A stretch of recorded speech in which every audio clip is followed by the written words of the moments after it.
Hi, I am Chris Pickard, Director of Body Imbalance in Hertfordshire, and I am on a mission to save the NHS, even though I'm in private practice.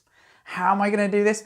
Well, I want to connect you to your own health and to the health of the environment, because the environment is being shown as an ever larger burden to all of our health and all of our lives and the future of the planet.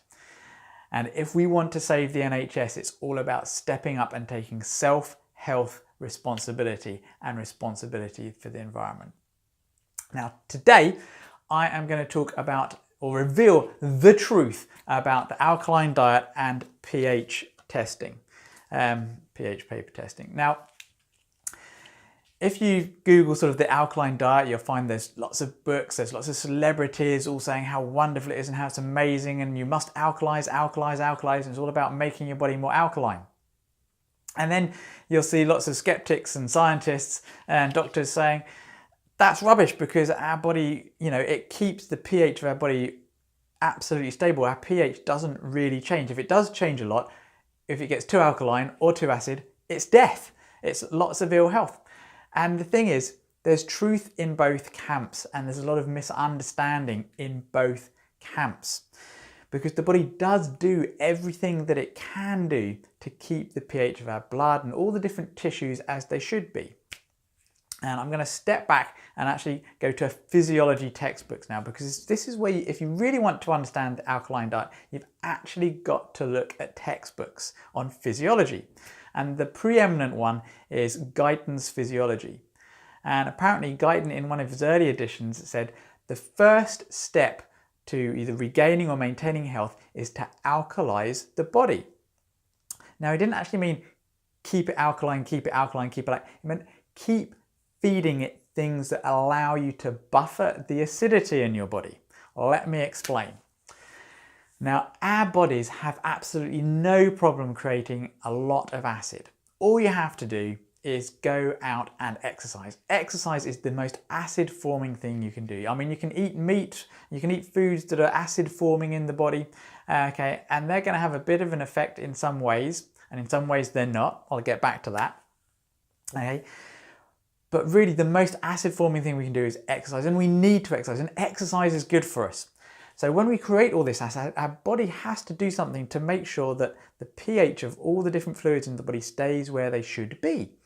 Because your enzymes in your body, are dependent on the particular pH in the way they're meant to work.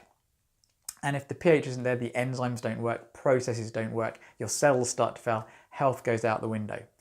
So the particular acidity or alkalinity, very, very important for the enzymes that are doing the work to keep your body working and running, whether it's in the blood, whether it's in the gut, wherever it is. And there are two things you've got to look at when you're looking, or three things you've got to look at when it comes to pH balance.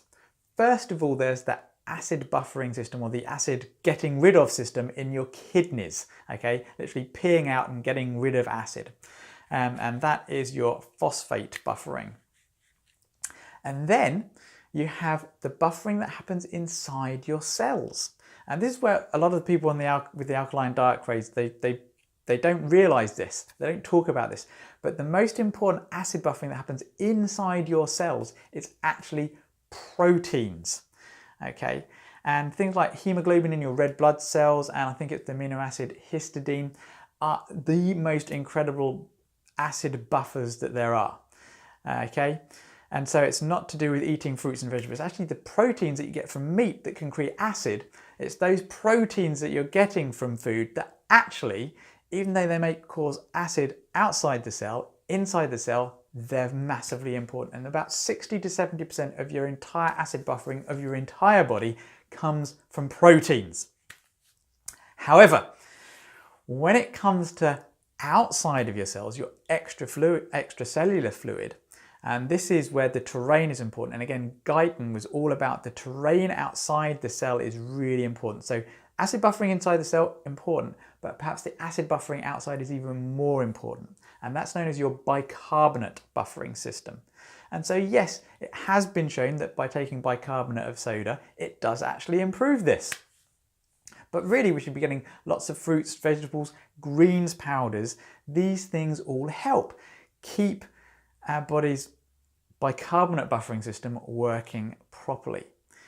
And you can test this as well. It's quite simple. You just need some pH paper. Okay, you test your saliva. You then have a slight lemon drink, and then you actually test your saliva again. It should be slightly acidic after that, and then it should get ever increasingly more alkaline for a few minutes. Now, if you want a link to that test, you can go to my website, thepainreliefcenters.co.uk, and / and put in at-home acid test. And if it comes up, can't find it, there's a search bar.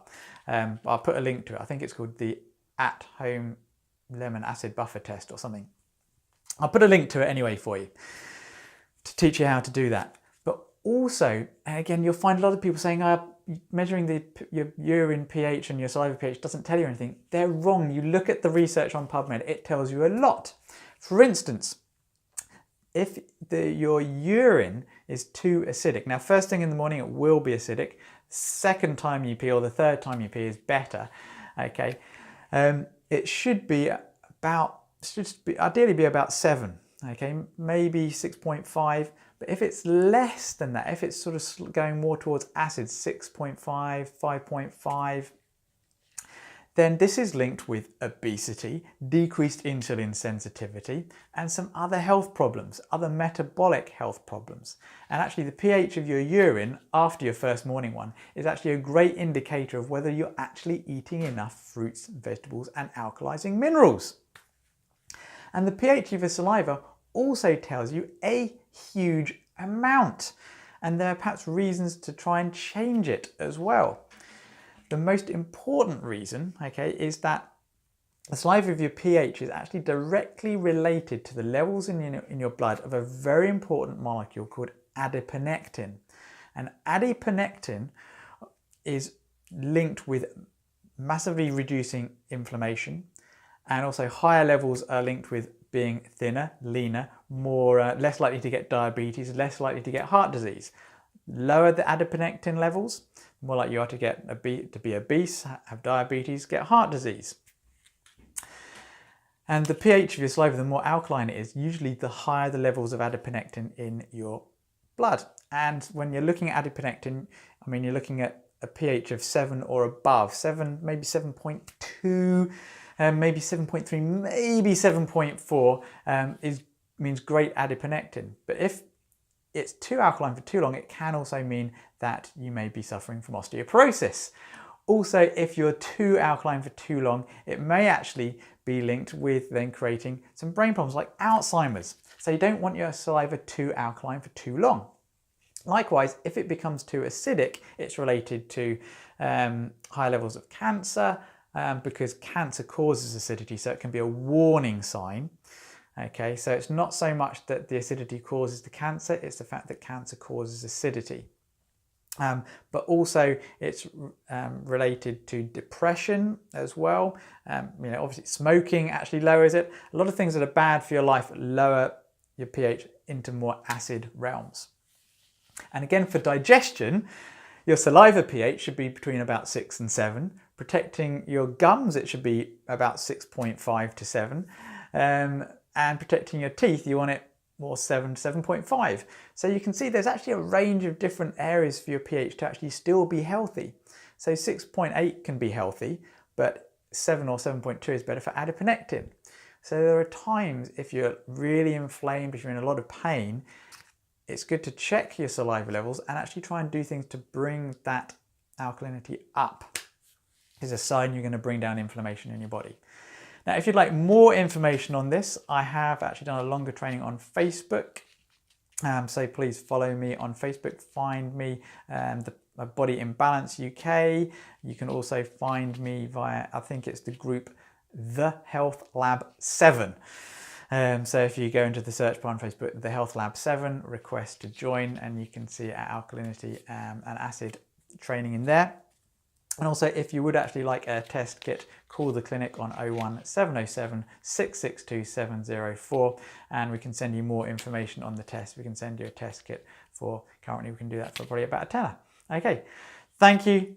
Be well. be awesome and connect to your health, connect to the environment.